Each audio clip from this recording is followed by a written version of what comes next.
안녕하십니까. 날씨가 매우 덥지만은 그래도 오늘 이렇게 많이 나오셔서 감사드립니다. 오늘은 또 오랜만에 우리 한 2주 방학을 했습니다.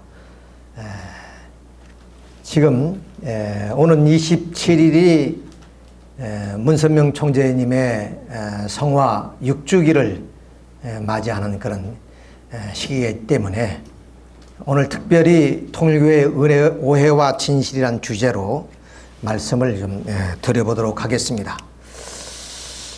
문선명 선생님이 이 땅에 태어나신 것은 1920년입니다. 그때부터 93세의 생을 살아가면서 어떠한 삶을 살았고, 그리고 하나님의 뜻을 위해서 어떠한 고난의 길을 걸으시며 승리하셨는가 한 것을 우리 함께 이 성화절을 맞이해서 뜻 깊게 이해를 해보고자 해서 아까 말씀드린 것처럼 통일교의 오해와 진실을 말한다는 주제로 말씀을 드리게 되었습니다. 문선명 선생님 말씀드린 것처럼 바로 1920년에 평안북도 정주군 덕원면 상사리에서 태어나셔서 이 하늘의 뜻을 받들고 평생을 사신 분입니다. 그분의 그런 면면을 우리가 한번 사진으로 바라보겠습니다. 19세 때 1930년대에 문선명 선생님의 모습, 학생 시절이죠. 1940년 이때까지는 아마 그 일본 유학 생활까지 하는 그런 시절입니다. 그 일본 유학이 끝나서 1950년, 60년, 70년 아마 이제 70년대부터는 우리가 친숙한 그런 그 선생님의 모습을 우리가 보게 됩니다. 그리고 2012년까지 그렇게 전 평생을 하나님의 뜻을 위해서 그렇게 사신 분이었습니다. 자, 그러면 우리 그 문선명 선생님의 그 삶 지금부터 한번 자세히 살펴보도록 하겠습니다. 문선명 선생님은 바로 1919년 우리 독립 선언을 발표하고 독립운동이 시작됐던 그 이듬해 1920년 바로 평안북도 정주군 덕원면 상사리에서 태어나셨습니다. 지도를 보다시피 이 정주는 평양과 신우지 중간쯤에 있는데 바로 만주로 가는 그런 길목이라고 말씀을 드릴 수 있습니다. 이렇게 분연히 국민들이 좀 애국 애족의 마음을 가지고 독립부동은 그때 바로 이듬해에 이렇게 정주 땅에서 태어나시게 되었습니다. 아마 여기 어딘지는 모르지만 정주까지는 12km라는 이정표가 서 있습니다. 말씀드린 것처럼 이 정주 땅은 바로 이 만주로 가는 그런 사람들의 어떤 길목이었기 때문에 문선명 선생님의 집안은 후덕해서 지나가는 나그네들에게 좀 밥도 잠자리도 제공을 했기 때문에 그 동네에서 참 그렇게 선정을 베푸는 그런 집으로 알려져 있습니다. 그래서 나그네가 늘 붐비는 그런 집이기도 했습니다. 그리고 증조 할아버지께서는 팔도에 사람들에게 밥을 먹이면 팔도에 복이 온다는 그런 말씀도 자주 하셨다고 합니다. 그래서인지 모르지만은 바로 이렇게 후덕하게 나그네들에게 그런 잠자리와 그리고 식사를 제공했던 그런 참 공이 깊은 그런 가정이라고 말씀을 드릴 수가 있습니다. 문선명 선생님은 바로 그 부친이신 문경유 아버지와 모친이신 김경계 그런 어머니를 통해서 바로 차남으로 태어나셨죠. 지금 보는 그 사진은 학생 시절의 사진입니다만은 이렇게 다복한 가정에서 태어나셨지만은 그러나 어머니의 그런 참 사랑도 깊었고 공도 깊었습니다. 그래서 어머니 김경계 여사는 이 차남인 문선명 그 아들에게 큰 기대와 그리고 꿈을 가시었다고 이렇게 말씀을 들은 바가 있습니다.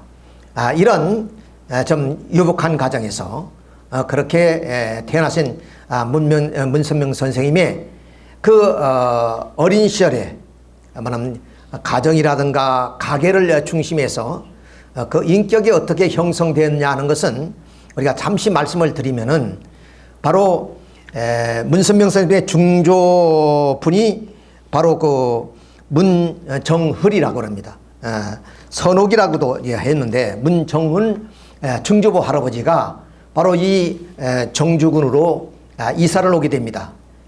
그 할아버지는 대단히 부지런한 사람이 되어서 재산을 많이 모으셨고 부자가 되었답니다. 그래서 그 설하에 장남인 문치국, 또 차남인 문신국, 삼남인 문윤국을 두셨죠.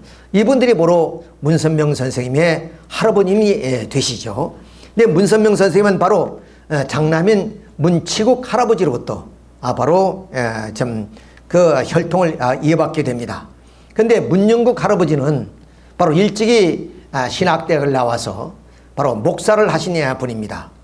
그리고 여기에 그 프로필이 있습니다만은 1910년에 장로교를 입교했고, 그리고 1913년에 이 평양 장로교 신학대학에 입학을 해서 목사 안수를 받고 덕흥 연봉교회 등 이런 담임 목사를 거치게 됩니다.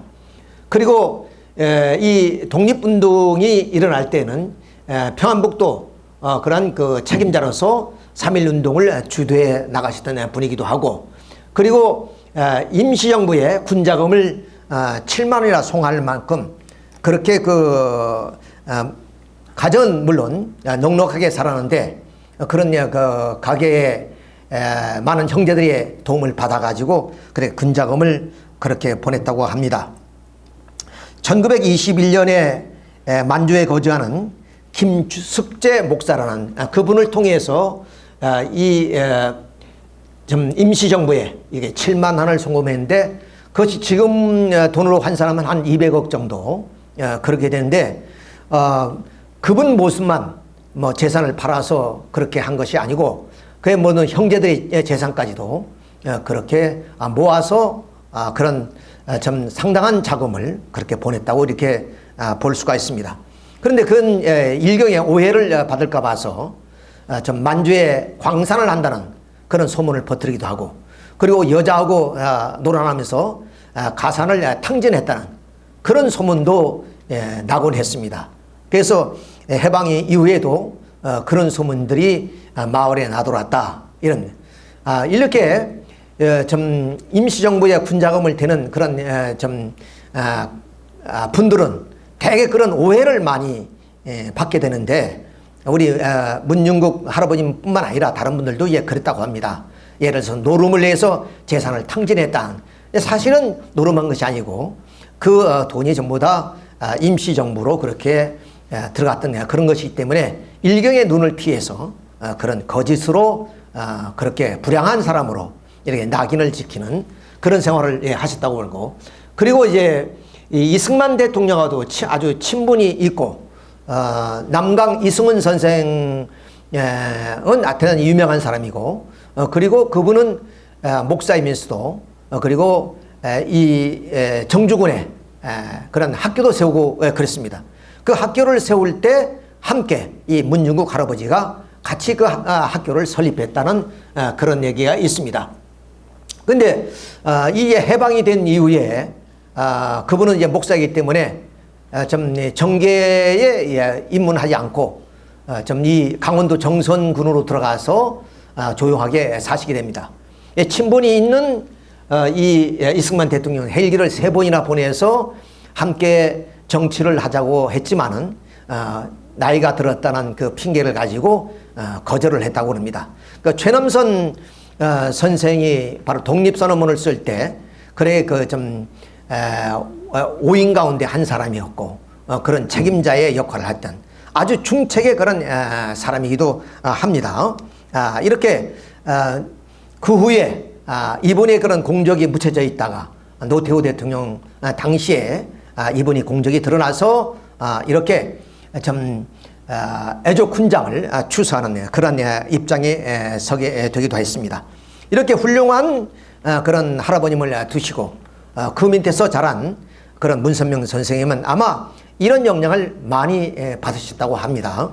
아마 이렇게 가정이 10살 때, 문선명 선생님이 10살 때 바로 이 기독교로 개종해서 그 후로 독실한 신앙을 하는 그런 가정이 됐고, 문선명 선생님도 그렇게 독실하게 신앙을 생활하다가 16살 때 비로소 좀 이 묘두산에서 기도를 하시면서 바로 이제 예수님의 현현, 그리고 예수님으로부터의 어떤 천명을 소명을 받게 되는 그런 과정을 거치게 됩니다. 선생님은 증조 할아버지, 그러니까 문정훌 할아버님의 그 산소를 이정할 때 그 어린 나이지만 몰래 그 시신을 봤던가 봐요.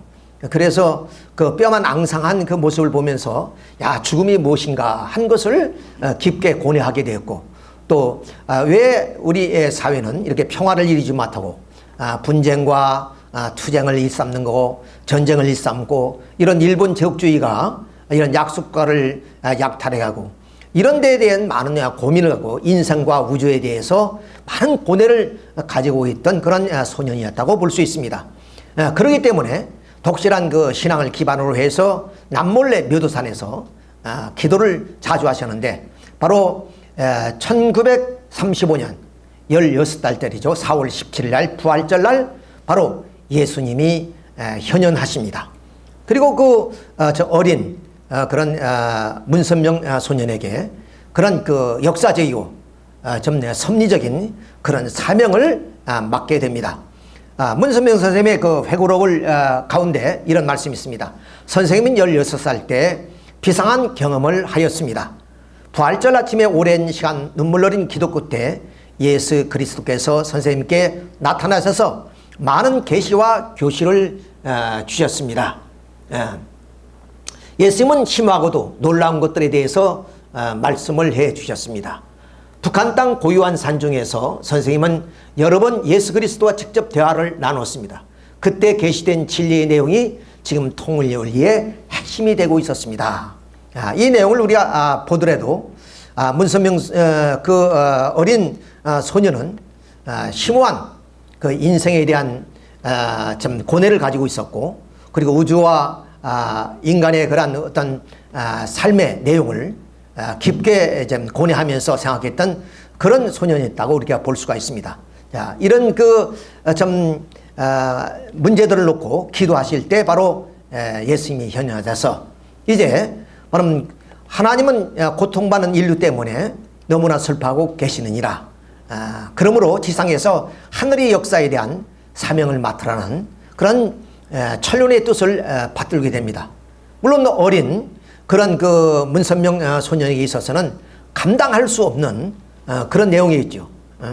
한 개인의 인생 문제도 스스로 해결하기 어려운 그 삶인데, 역사와 또한 좀 우주와 그리고 하나님의 그런 섭리의 뜻을 위해서 좀 소명을 받는다는 것은 대단히 놀랍고 어려운 일이지만, 그러나 간절하신 예수님의 그런 그 말씀과 부탁에 의해서 그런 소명을 이루기로 결심을 하게 됩니다.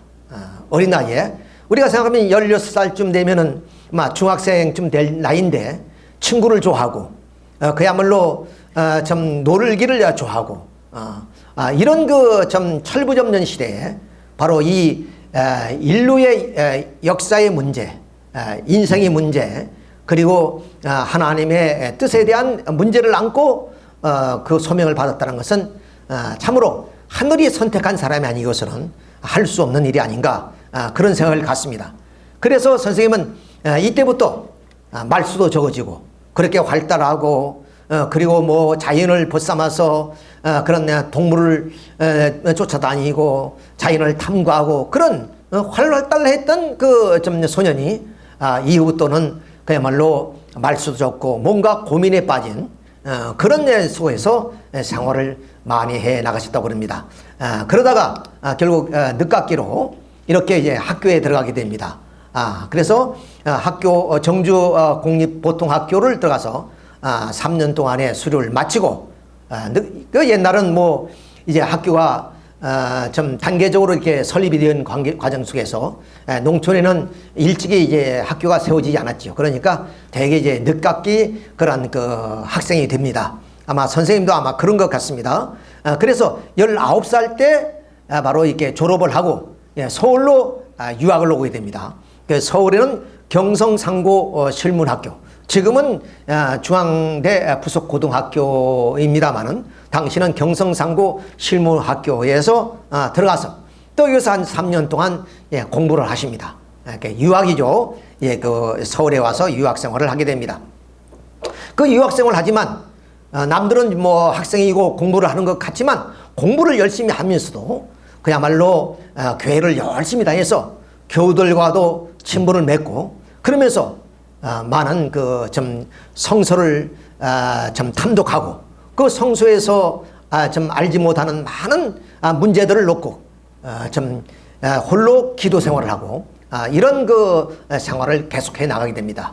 그러니까 참 1953년 16살 때 천명을 받은 그 소년 문선명으로서는 그런 하늘의 뜻을 알기 위해서는 뭐 빈손 가지고 섭리를 이끌어 갈 수는 없기 때문에 무언가 진리를 찾아서 바로 그 선포를 해야 되는 그런 입장에서 그야말로 그 진리를 탐구해 나가는 하나의 과정이라고 볼 수 있고 그런 속에서 남모르는 그런 눈물겨운 그런 생활과 기도의 시간들이 있었다. 이렇게 이제 말씀을 드릴 수 있습니다. 그러다가 결국에 이제 일본 유학의 결심을 갖고 일본으로 이제 떠나게 됩니다. 물론 공부를 더 많이 해서 그야말로 이 땅 위에 좀 하나님의 뜻을 이루자는 그 결심은 무지에서는 이룰 수 없기 때문에 이렇게 다시 고등교육을 받기 위해서 일본으로 떠나게 됩니다. 서울에서 이렇게 좀 열차를 타고 부산항에서 시모노세키를 가는 관부 열차를 타고 이제 들어가는데 이렇게 선생님께서는 열차를 타고 산하를 바라보니까 마침 이상화 시인이 빼앗긴 들에도 봄은 오는가 하는 그 시구절처럼 이렇게 좀 일본 제국주의가 수탈해간 그 들판에는 그야말로 벼한삭이 없는 그리고 배고프고 그런 굶주린 백성들을 바라보면서 눈물을 하염없이 흘렸다고 합니다. 주체할 수 없는 그 눈물을 닦으면서 언젠가는 내가 돌아와서 이 조국의 광복을 좀 맞이하도록 할 것이며 더 나아가는 인류의 이 고통을 이제 뭐냐면 식기 위해서 내 사명을 천적인 사명을 다하겠다. 하나님의 한을 풀어들겠다는 그런 굳은 각오와 결의 속에서 이렇게 열차를 타고 좀 부산항을 향해서 출발을 했고 거기서 이제 부산항에서 바로 부간 연락선 바로 시모노세키이죠. 쇼케이마루호를 타고 이제 그 일본을 향해서 가는데 이 선수로 들어가지 않고 갑판에서 그러면서 멀어져가는 조국을 좀 눈물로 이별하면서 다시 한번 굳게 다시는 좀 나는 많이 배우고 많은 것을 얻어서 다시 조국에 돌아오겠다는 그런 굳은 결심을 가지고 결국 일본 유학길에 오르게 됩니다. 그래서 바로 와세다 대학 부설 고등공업학교 전기공학과에 들어가서 이제 공부를 하면서 많은 경험을 쌓습니다. 말씀드린 것처럼 단순히 학업에 열중할 뿐 아니라 그야말로 노동자들이 일하는 좀 그런 곳에도 가서 노동도 해봤고 쓰레기도 주웠고 그리고 좀 탄광에 들어가서 좀 연탄도 캐봤고 그야말로 모든 것을 자기 체험으로 경험을 통해서 그야말로 진리를 탐구하기 위해서 몸부림치는 그런 생활을 했던 것입니다. 지금 아래쪽에 보이는 것은 친구들과 함께 우에노 공원에서 사진 찍은 장면. 그때도 보면은 선생님은 대단히 건장하신 그런 미남형이었다 이렇게 볼 수가 있습니다. 그리고 지금 이 왼쪽 하단에 있는 사진은 바로 문선명 선생님이 좀 이 유학 시절에 하숙집 아줌마입니다. 그 하숙집 아줌마를 약 한 40년 만에 다시 만나는 그런 장면입니다. 그러니까 얼마나 그 좀 선생님으로서는 이 좀 이국 땅 더구나 일제 치하에서 일본에 가서 공부한 시절에 이렇게 하숙집 그 아줌마하고 만나는 그 감회가 얼마나 깊겠습니까? 그런 것들이 모두가 다 차후에 인류 구원 섭리사에 그런 한 장면을 이루어 나가기 위해서 이렇게 열심히 좀 공부하시고 또 체험하시고 경험을 닦으면서 그런 기간이었다, 이렇게 말씀을 드릴 수 있습니다. 그런데 이제 일본 제국주의가 전쟁을 이제 치닫고 있는 가운데서 패망이 짙어지는 그런 가운데 이 학업을 조기 중단할 수밖에 없고, 그래서 조기 졸업을 하고 귀국선을 타게 됩니다. 그 귀국선이 바로 곤윤호인데, 이 곤윤호를 시모노스케 와서 타려고 하는 그 순간에 발이 붙어서 발이 떨어지지 않다는 거예요. 그래서 이 하늘이 역사라는 것을 알고 그야말로 뒤돌아서게 됩니다. 그런데 이미 배를 타기 전에 집에는 정보로서 어느 날 어떤 배를 타고 들어간다는 소식을 전했기 때문에 이미 이 곤윤호가 말하면 부산항을 가다가 미국의 어뢰를 맞아서 침몰을 합니다. 이 소식이 전해지자 집안에서는 어떤 일이 벌어지겠습니까? 그래서 어머니는 미친 듯이 발에 가시가 찔린 것도 모른 채 그렇게 한숨에 부산항까지 돌아왔지만 그것이 사실로 나타났지만, 그렇지만 차후에 아들이 살아있다는 그 소식을 듣고 얼마나 기뻤겠느냐, 이런 생각을 우리가 갖게 됩니다. 아무튼 선생님은 항상 자기 스스로 모든 것을 개척하고 그 진리를 탐구해 나가지만 항상 하늘이 함께 하셨다 하는 것도 우리가 여기서 느낄 수 있는 내용이라고 말씀을 드릴 수 있습니다. 근데 선생님께서는 그런 유학 시절에도 학생들을 모여놓고 독립운동을 했던 겁니다. 그렇기 때문에 경시청에 항상 불려다녔고, 그리고 문초도 받았고, 또는 인물로서 주요 인물로서 찍혀서 감시를 받았던 그런 학생이었습니다. 이제 또 조국에 돌아오자 이 경기도 경찰부에서 과거에 독립운동했다는 그런 어떤 그 경력을 뒤져서 바로 한 5개월 동안에 수감생활을 하고 모진 고문을 받습니다. 이런 고문 그때 이제 풀려나게 되고, 그래서 비로소 우리나라는 1945년 해방이 되죠. 그러면 해방된 이 나라는 어떻게 됩니까? 완전히 통일된 나라가 아니라 북쪽에는 차차 고프를 중심으로 한 소련군이 진주하게 되고, 남쪽은 하지중장을 중심으로 하는 미군이 주단해서 결국 38선으로 분단된 광복된 조국이었다. 이런 여기서부터 우리 민족의 또 슬픔이 또 시작이 되어지게 되는 것입니다. 자, 근데 이 38선이 그어질 당시에는 남북의 감시가 소홀하기 때문에 북쪽에 있는 우리 동포들이 북한 공산 집단의 그런 학장을 못 이겨서 남하는 사람들이 많이 있었어요. 그래서 주로 많은 북쪽에 있는 우리 동포들이 남쪽으로 내려올 때 바로 하늘은 문선명 선생님에게 26세 때죠. 바로 평야로 올라가라 하는 계시를 내리게 됩니다. 이때 선생님은 이미 결혼을 해서 아들을 두고 있는 그런 상황입니다. 그야 아들을 금방 1살짜리 아들을 두고 있는 그 상황 속에서 선생님은 바로 다시 가정을 돌볼 새도 없이 하늘의 뜻을 따라서 평양으로 올라가시게 되는 거죠. 근데 이 평양에는 이제 어떤 분들이 기다리고 있었느냐? 바로 오늘날 기독교에서는 재림주님이 구름 타고 온다고 그러시다. 그런데 그분들은 육신 쓰고 지상으로 탄생한다 하는 그런 그 신앙을 갖고 있는 분들의 독실하게, 그래서 어릴 때부터 이렇게 성장하는 그런 모든 면면들을 이렇게 옷을 기어서 이렇게 준비하신 그런 독실한 신앙자들이 있는 곳입니다. 그렇기 때문에 바로 선생님께서 하늘은 바로 평양으로 가라고 그렇게 말씀하셔서 그 평양에서 규만필, 옥세현, 지승도, 그 정다록 이런 분들을 이제 만나게 됩니다. 그래서 한 20여 분이 선생님을 이렇게 이제 맞이하게 되는데, 그리고 선생님의 그 말씀에 은혜를 받고 감동을 받고, 그래서 옛부터 그 평양은 동방의 예루살렘이라고 할 만큼 그런 그 영성과 그리고 성령의 역사가 넘쳤던 곳이거든. 그러니까 그런 독실한 신앙자들이 많이 있는데, 이런 소문을 듣고 많은 신앙자들이 선생님 계신 곳으로 모여들게 되자 결국 교회 담임 목사들이 이런 서로 회의를 해서 바로 이제 좀 시기 질투한 거죠. 그래서 이 대동보안소로 고소를 하게 됩니다. 고발을 하게 됩니다. 이 대동보안소로 이제 끌려가게 되는데, 선생님께서는 바로 이제 다시 말씀드리면 1945년에 공생애 로정이 출발된다고 말씀을 드릴 수 있죠. 그래서 이제 그 20여 명의 기독교인들이 이제 그 집회를 하게 되자 목사들이 좀 반대에 의해서 결국에 대동보안소로 구속이 되어집니다.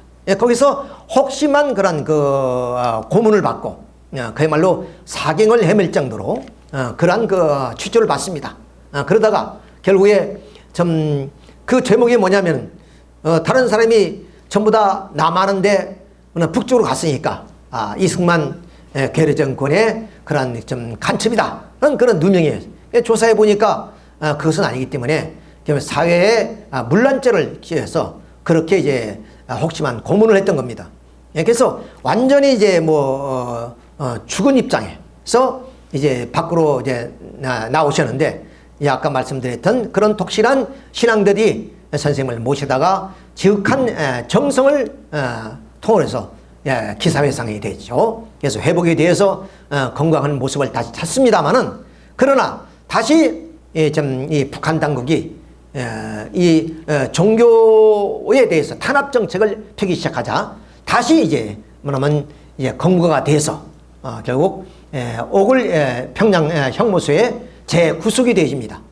거기서 형을 받았는데 바로 5년형을 받고, 그 5년형을 어디서 하느냐, 별로 흥남 노무자 수용소로 이송이 돼서 거기서 이제 그 5년 동안의 형을 받게 되는 것입니다.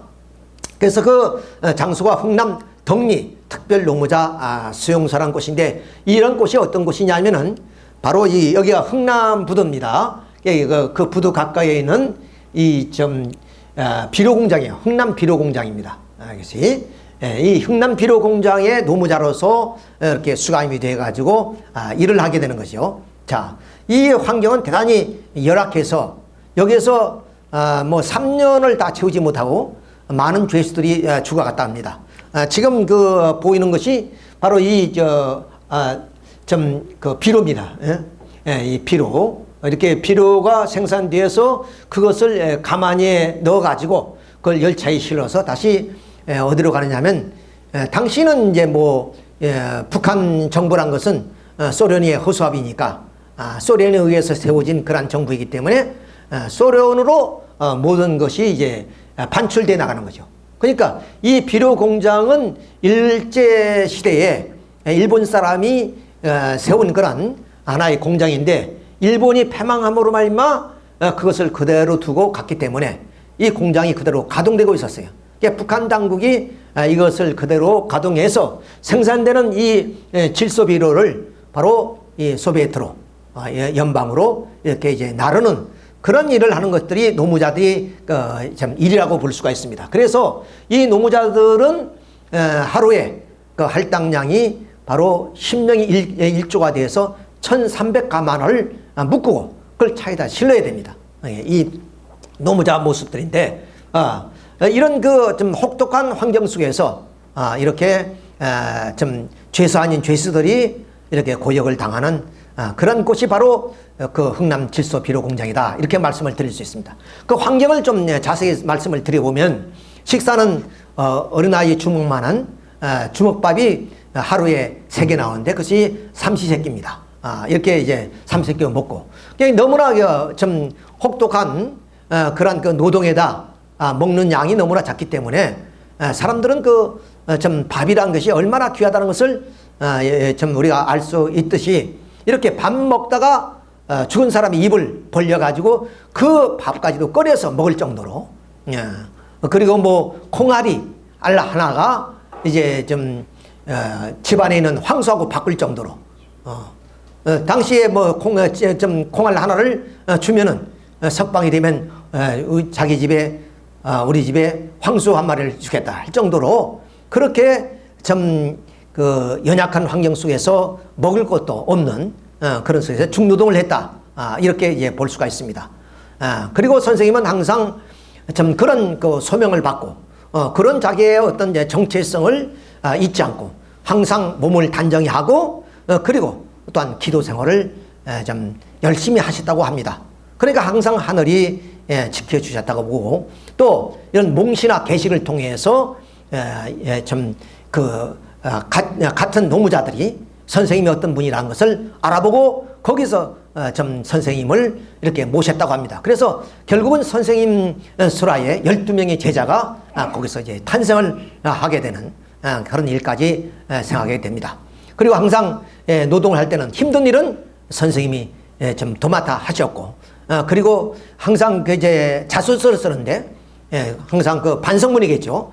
그런 선생님은 그거를 쓰지 않았답니다. 왜? 당당하게 그 좀 법칙대로 열심히 일을 했기 때문에 쓸 이유가 하나도 없다는 것이. 다시 말하면 그 사탄 세계 굴욕적인 그런 굴복을 하지 않았다. 당당했다. 그래서 표창까지 받았다고 합니다. 참 열심히 그 노동자들 가운데서 그 대표적으로 그런 그 생활은 뭐냐? 어떤 환경에서도 좀 하늘의 천륜을 받던 그런 사람으로서의 그런 그 어떤 자세를 잊지 않고 그렇게 사셨다. 당당한 모습. 이렇게 좀 비록 젊은 시절에 어려운 그 환경이지만 어느 장소든지 어떤 입장에 있든지 참 자기의 어떤 메시아적 그 사명을 완수하는데 그 자기의 어떤 정체성을 잃지 않고 굳굳하게 살아가셨다 하는 것을 알 수가 있고 그리고 또한 모친께서 그 먼 곳에서 면회를 오시는데 옷도 가지고 오고 그리고 먹을 것도 가져오지만 그 먹을 것을 반드시 남에게 나누어 줬답니다. 그래서 그 동료들의 간증을 보면 예를 들어서 면회가 와서 미숫가루를 주게 되면 그 미숫가루는 남에게 안 준답니다. 왜? 아까 말씀드린 것처럼 이 먹는 것 그 자체가 생명과 좀 다름이 없는 것이기 때문에 아끼고 아껴서 먹는데 문 선생님은 미숫가루 같은 그런 음식이 들어오면 그 방 안에 모두 나누어서 먹었답니다. 그래서 옥중의 성자다 할 만큼 그렇게 좀 소문이 날 정도로 자기 동료들을 사랑하고 좀 동료들을 위했다 이렇게 우리가 말씀을 드릴 수 있습니다. 그런데 1950년 6월 25일 6.25 사변이 일어남으로 인해서 결국 9월 15일 좀 유엔군이 인천 상륙 작전을 이뤘고 그래서 북진하게 되죠. 그렇게 되자 결국에 공업도시인 흥남이 폭격의 대상이 돼요. 그래서 미군 폭격기에 의해서 폭격이 시작됩니다. 이렇게 이제 폭격이 시작되니까 결국 그 천인공노할 그런 일들을 자행한 일이기 때문에 이런 것을 감추기 위해서 죄수들을 처형하는 일이 벌어지게 돼요. 폭격이 심할수록 그들이 그대로 후퇴하는 것이 아니라 죄수들을 다 처형하고 후퇴하기 위해서 그렇게 이제 후퇴를 하게 됩니다. 이렇게 후퇴를 이제 하기 전에 이 노무자들을 불러서 이제 처형을 하는데 먼저 그 언도를 많이 받은 그런 죄수들부터 예를 들어서 7년 언도 받은 사람 1차, 6년 언도 받은 사람 2차. 그러니까 선생님은 5년 언도 받았으니까 3차 만에 오는데 이렇게 좀 다른 곳으로 이송을 한다. 뭐 이런 여러 가지 이유를 대가지고 이렇게 끌고 나가는 거죠. 끌고 나가면 이렇게 희신이 되는 겁니다. 그런데 그 폭격이 심해지는데 바로 선생님 방까지 왔는데 결국 폭격이 심하니까 그 관리들이 모두가 다 그대로 후퇴를 했답니다. 그래서 선생님이 거기서 무사히 좀 석방에 대해서 10일이란 긴 여정을 통해서 결국에 평양으로 돌아옵니다. 자, 다시 말씀드리면 이렇게 흥남 그 노무자들이 그렇게 처형을 당했던 이러한 곳에 이제 여기 김일성에 바로 그 별장이 있습니다. 김일성 흥남 마전 추석 공간이 있는데 여기에서 40년 만에 바로 김일성을 만나는 그런 일이 벌어집니다. 그때 그 죄수로서 흥남 감옥에서 노동자로서의 노무자로 있을 때 상상이나 할 수 없는 일이 바로 자기를 죽이려 했던 김일성이를 40년 만에 그 처참했던 그 노무자 생활을 했던 그 흥남 그곳에서 바로 이 김일성 주석을 만나는 그런 장면입니다. 그렇죠. 자, 이런 그 역사가 있다는 것을 우리가 아셔야 되겠습니다. 그래서 이제 평양 흥남에서 탈출한 이후에 바로 10일의 기간을 거쳐서 바로 평양에 도착했답니다. 그러니까 좀 걸어서 와야 되는 그 길, 거기는 먹을 것도 없고 잘 것도 없지만은 썩은 감자도 좀 어떻게 해서 먹고 그러면서 이제 빈집에서 자으면서 이렇게 오시다고 합니다. 거기에서 이제 평양에서 좀 사랑하는 부모가 있고 형제가 있는 정주 땅이 280리. 예. 그러면 뭐 하루 이틀이면 갈 수 있는 그런 곳이지만은 가지 않으시고 그 보고 싶은 좀 면회까지 오셨던 그 어머니 얼마나 보고 싶겠습니까? 그런 그 형제 부모를 보다는 더 사랑했던 사람들이 누구냐? 그 평양에서 자기를 좀 기다렸던 그런 성도들입니다. 예, 그 성도들을 이제 40일 동안에 계시면서 찾아다니는 거예요, 다. 근데 대다수는 다 이제 그 좀 학정에 못 뛰게 해서 월남해 버렸고, 그 나머지 분들이 있었는데, 그 중에 80세의 할머니가 있었다. 그 80세 할머니가 좀 문 선생님을 기다리고 계셨는데, 가서 그 할머니, 만나 뵈시고. 그래서 그 할머니는 그 후로 돌아가셨다 그래요. 근데 이제 박정화 선생이 있었는데, 이분은 어떤 분이냐면은, 바로 그 흥남 그 노무자 생활을 할 때 같이 같은 방에서 생활했던 분이에요. 근데 이분은 3년 언도를 받았기 때문에 일찍 이제 평양으로 와 계시는데 그분이 사고로 말미암아 다리가 부러져서 기부술을 하고 있었습니다. 그래서 그 좀 월남을 하는데 가족들이 뭐냐면 함께 데리고 갈 수 없는 입장이기 때문에 버려두고 갔어요. 그래서 혼자 남아있는 그 박정화 선생님께서는 예, 찾으시고, 이제 마지막 그분을 자전거에 태워가지고, 이제 남하를 합니다. 그러니까, 홀몸으로 남하를 하는 것도 어려운데, 그야말로 걷지도 못하는 사람을 자전거에 태워서 이제 그 따라온다는 것은 참, 남하를 한다는 것은 대단히 어려운 일이죠. 그래서 이제 제자 한 사람하고 해서 서희가 이게 남하는 과정이 바로 이제 이 다음 지도에 보여드리겠습니다만, 이렇게, 어떻게 보면, 참, 이 일사후 때가 곧 시작될 그런 쯤이니까, 중공군이 개입에 의해서 이제 우리 국군이나 유엔군이 밀리는 상황이기 때문에 북한에 있는 많은 우리 동포들이 이제 남하는 그런 과정입니다. 북새통을 이루는 그런 과정 속에서 선생님은 이제 가족이 버린 그런 그 제자를 자전거에 태워가지고 이제 남하는 하나의 과정입니다. 자, 이것이 이제 남하는 과정인데, 흥남에서 평양까지 10일 걸렸다 그러죠. 이 평양에서 280리를 가면은 참 그리운 어머니가 계시고 아버지가 계시고 그리고 형제들이 있는 곳입니다. 그렇지만 그곳에 갈 그런 시간이 없는 거죠. 이제 자기를 맞이했던 그런 그 성도들을 추스르기 위해서 40일 동안 계시면서 집은 가지 못하고 그러면 일일이 다 그 성도들이 있던 집을 다 방문했지만 대부분은 전부 다 남아있고 남으신 분들 아까 이런 그런 분들을 추스리고 마지막 박정화 선생을 이렇게 좀 자전거에 태워가지고 평양에서 오는데 이 길이 너무 멀으니까 용매도라는 곳에서 인천 가는 배가 있답니다. 그 배만 타면은 바로 이 남하는데 상당히 쉬울 거 아니겠어요. 서울을 도착하는 것은. 그래서 용매도에까지 가게 되는데 이분이 이제 박정화 선생입니다. 아주 신장이 칠척이고 아주 신장이 좋으신 이런 분을 뭐냐면 그 자전거에 태워서 기부수한 사람을 같이 남한다는 것이 불가능한 일을 선생님은 하시게 됩니다. 그렇지만 참 그 목숨보다도 더 아까운 제자를 그렇게 버려두고 올 수가 없기 때문에 이렇게 좀 자전거를 태워가지고 오게 되는데 용매도에서 배만 탈 수 있다면 얼마나 좋겠습니까? 용매도를 가게 되면은 이제 그 갯벌을 건너야 된다는 섬이기 때문에 그러면 이제 이렇게 업고 이제 그 바닷길을 걷었는데 만일에 물론 그 갯벌에서 잘못해서 쓰러져 넘어지면은 이 기부수 한 사람도 이제는 뭐 좀 그 상처를 다시 회복하기 어려울 것이고 여러 가지 어려웠지만 한숨에 그렇게 최선을 다해서 용매도까지 갔는데 배가 없는 거예요. 그래서 다시 돌아오는 그런 과정. 그래서 12월 4일 날 출발해서 12월 27일 날 서울에 도착합니다. 서울에 도착해요. 그 과정은 좀 너무 길고 시간이 없으니까 말씀을 드릴 수 없고. 그래서 서울에서 이제 자기가 옛날에 흑석동에서 선생님께서 유학을 하시던 그런 것이기 때문에 그런 이제 곳에서 가서 친구를 만나는데 친구가 없었습니다. 근데 광로필이라는 그 친구인데 그 광로필 친구 집에 가보니까 기둥에다가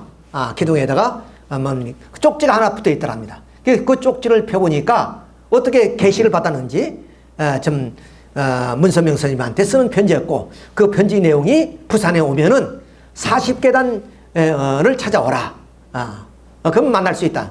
그걸 가지고 이제는 서울에서 원주를 거치고 문경세제를 거쳐서 이렇게 이제 영천을 거쳐서 경주, 울산까지 오게 됩니다. 그런 사이에 이 기부서에 있던 박정화 제자는 이미 다리가 다 완쾌가 됐어요.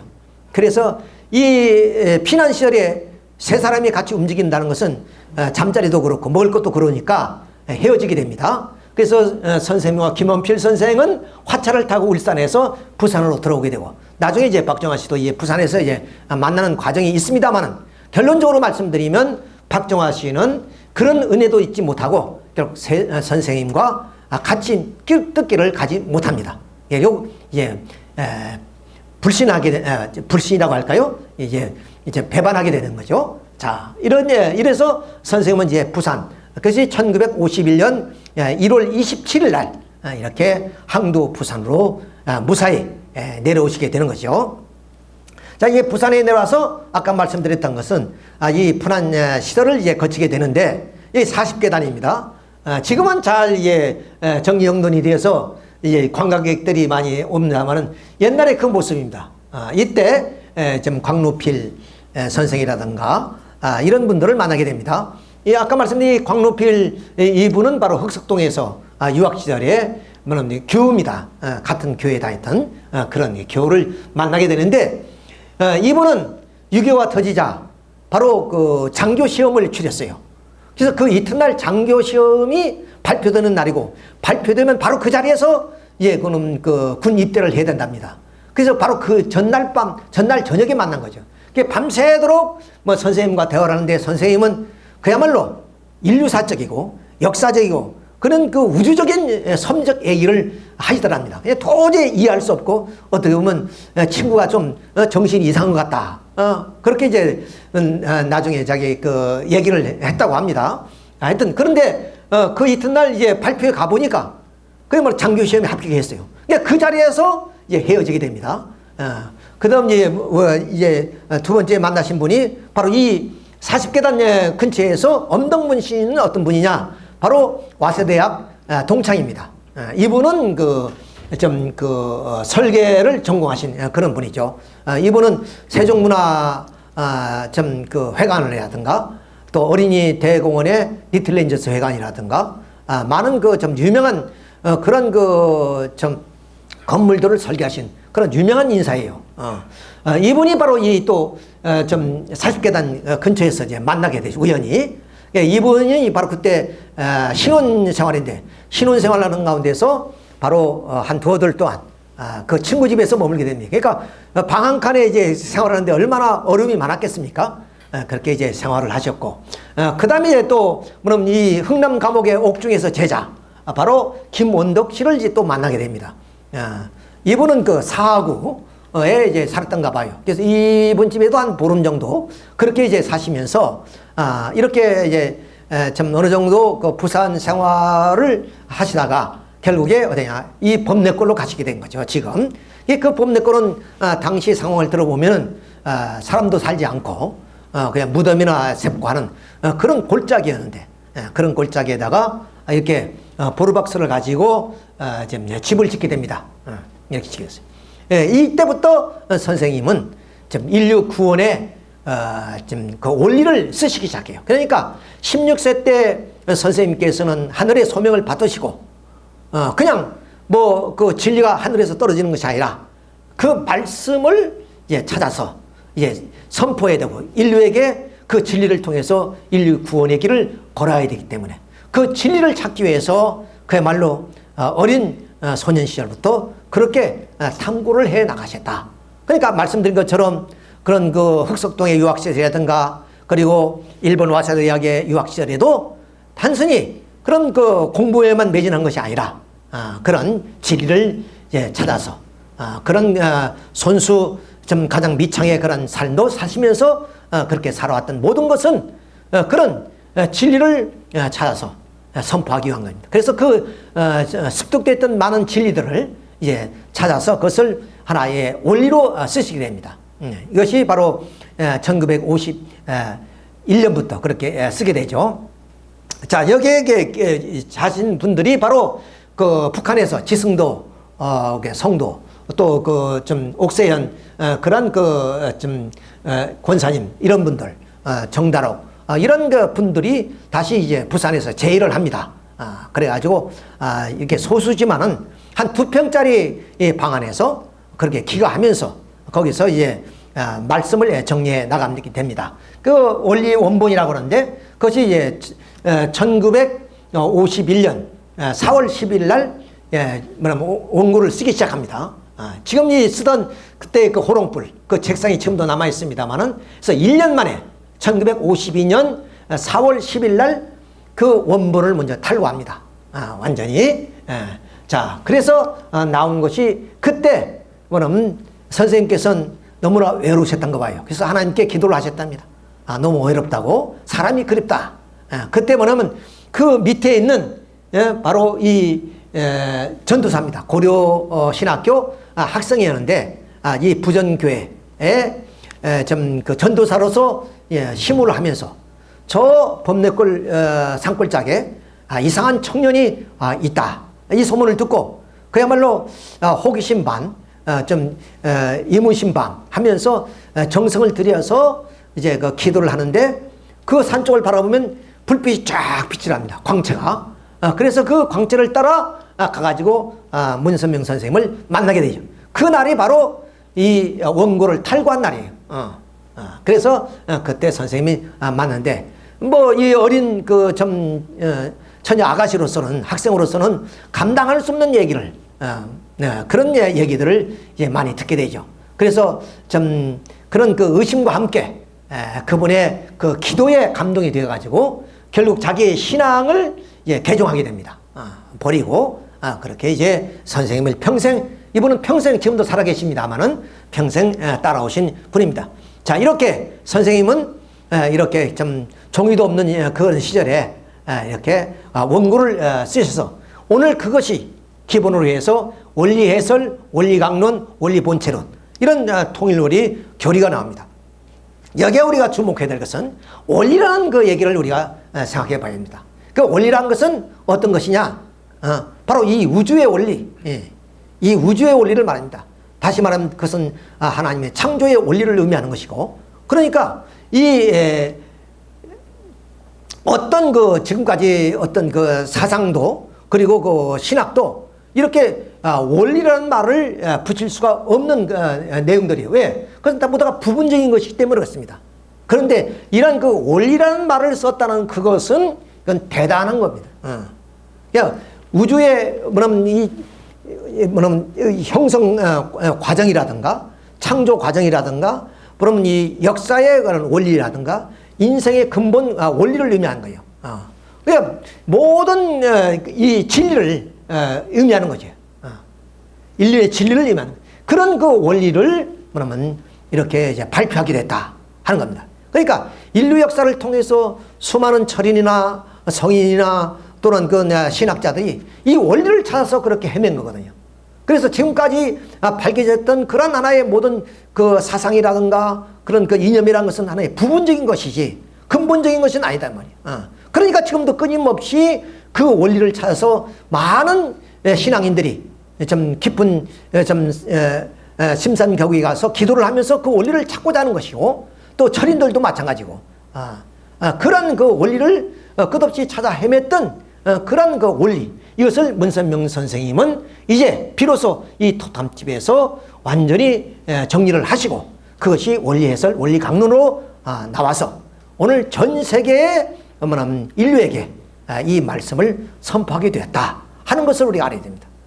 그러니까 그런 의미에서 봤을 때 뭐냐면 이 원리 말씀이란 게 뭐냐면 인류가 찾아 헤맸던 그런 말씀이었다. 그것을 여러분에게 강력하게 말씀을 드리는 겁니다. 그때 이제 말씀드렸던 강현실 전도사가 전도가 되어집니다. 그리고 같은 교회 다녔던 김재산 권사님이 또 그 후에 다시 이 강인실 전도사를 중심으로 해서 전도가 되어집니다.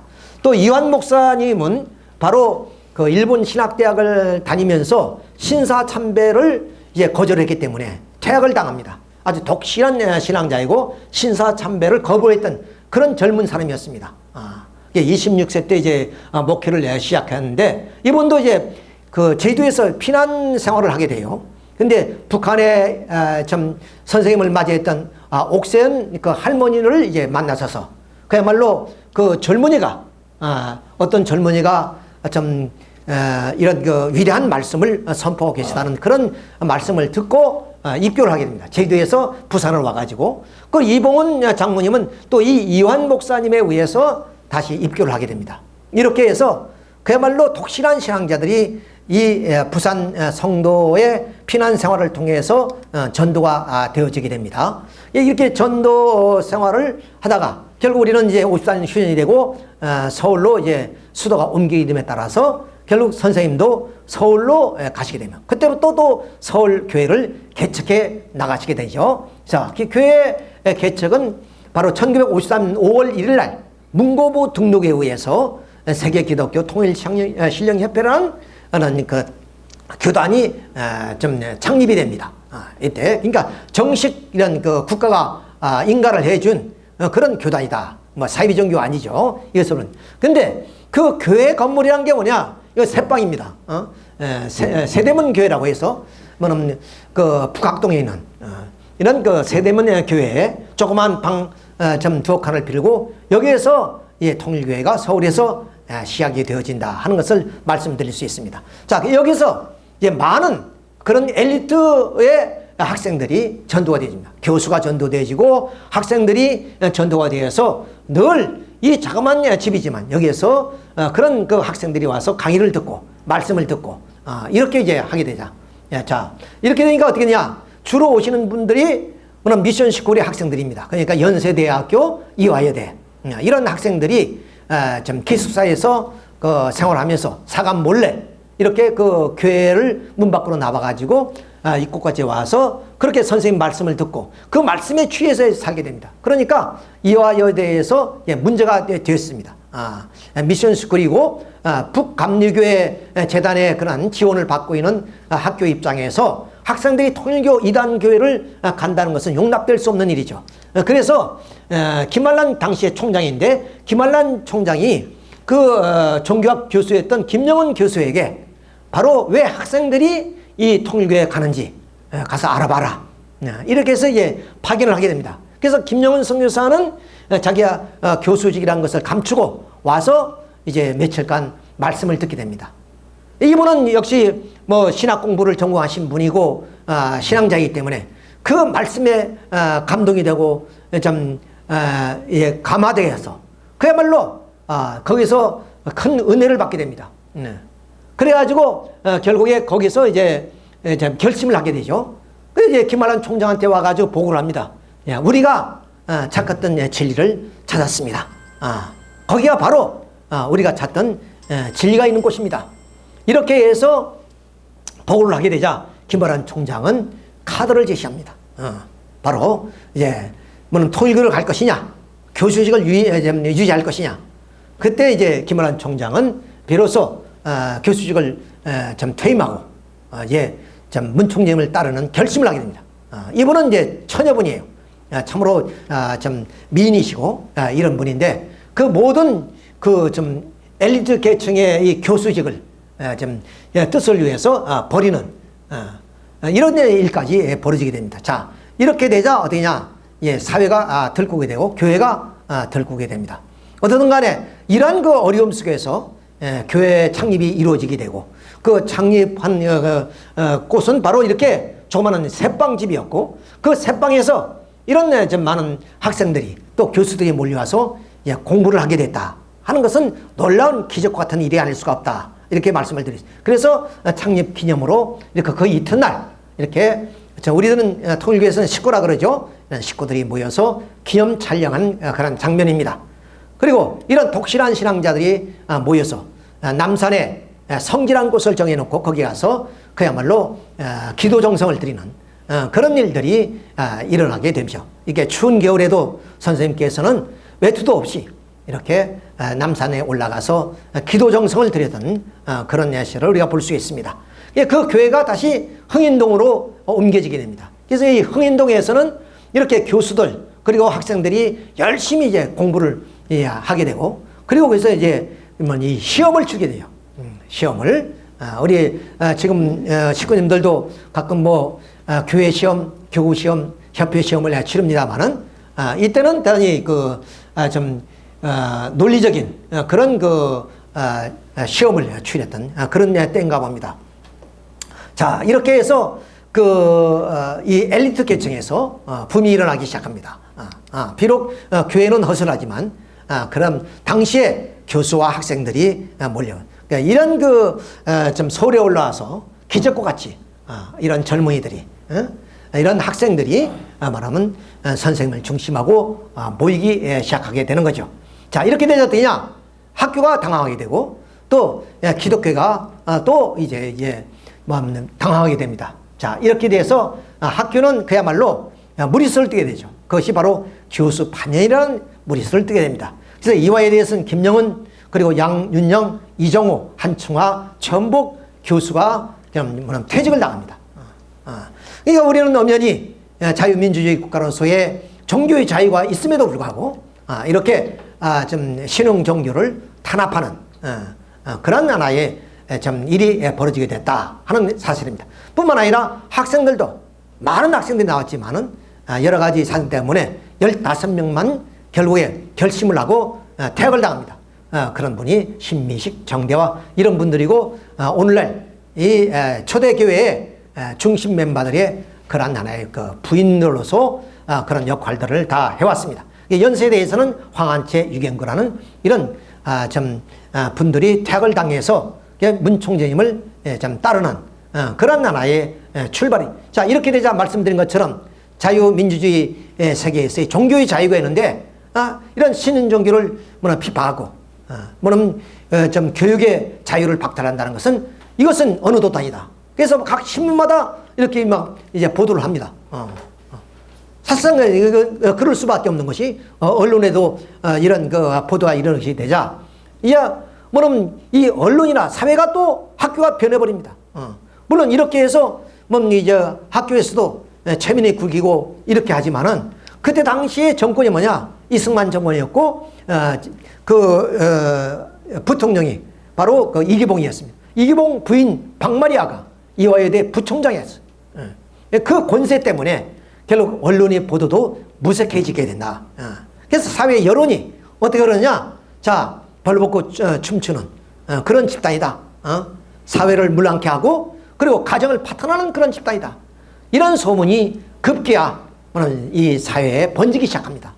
그래서 사람이 한번 좋은 이야기는 별로 우리가 뇌리 속에 잘 안 박혀지는데 나쁜 이야기는 한번 뇌리 속에 밝혀지면 쉽게 그것이 지워지지 않는단 말이에요.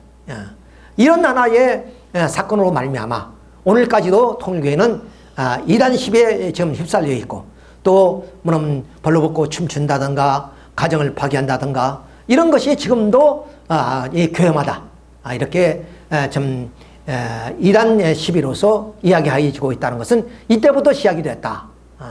이런 오해로 말미암아 통일교는 약 한 60년 동안에 많은 박해와 그리고 국민들로부터의 그런 좀 오해로 말미암아 좋은 그런 인상을 갖지 못하게 됐던 이유다 여기에 있다 하는 것을 우리가 여기서 알아야 됩니다.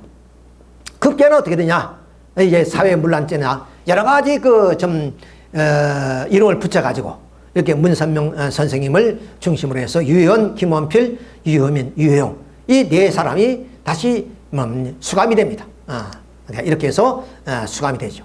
자, 이런 죄도 없는 이런 사람들이 결국에 이런 누명을 쓰고 이제 수감 생활을 하게 되는데 선생님은 7월 4일 날 이렇게 수감이 된 후 무죄 석방으로 해서 결국에 10월 4일 날 3개월 동안의 옥중 생활을 하시고 무죄로 나오시게 됩니다. 그 후부터 어땠느냐? 이제는 이미 이제 뭐 법적으로도 확실하게 뭐 죄가 없다는 사실을 알게 되었고, 그러므로 당당하게 이제 선생님께서는 새로운 교회를 마련하고 여기서부터 이제 선교가 시작이 되시고 그 더 나가서는 해외 선교가 이루어지게 됐다 하는 말씀을 드립니다. 그 장소가 바로